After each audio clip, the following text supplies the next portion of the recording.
ஹனுமனும் ராமரும் எவ்வளவு நெருக்கமானவங்கன்னு நான் சொல்லிதான் உங்களுக்கு தெரியணும்னு அவசியம் இல்லை. ஆனா அப்பேற்பட்ட அனுமனே ராமரை ஒரு முறை எதிர்த்து நின்னாரு. இந்த நிகழ்வை ஒரு குட்டி கதையை வீடியோல பார்க்கலாம் வாங்க.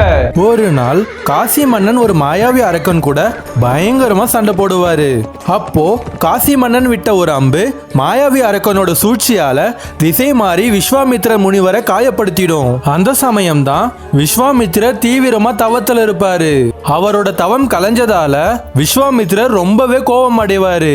விஸ்வாமித்திரர் ராமர் கிட்ட போய், ராமா, சூரியன் மறைவதற்குள்ள நீ காசி மன்னனை கொல்ல வேணும் அப்படின்னு சொல்லுவாரு.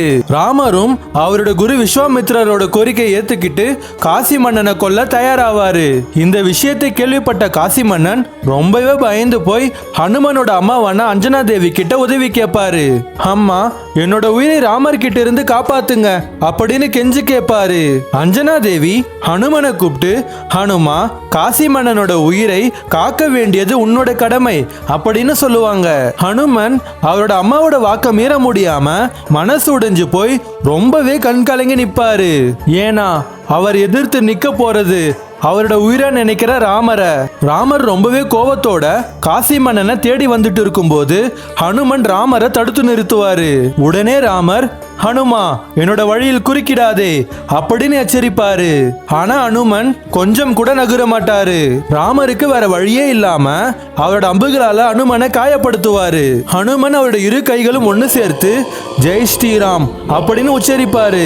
தேவர்கள் ரொம்பவே பயந்து விஸ்வாமித்திரர் கிட்ட போய், தயவு செஞ்சு ராமரை போற நிறுத்த சொல்லுங்க அப்படின்னு வேண்டி கேட்பாங்க.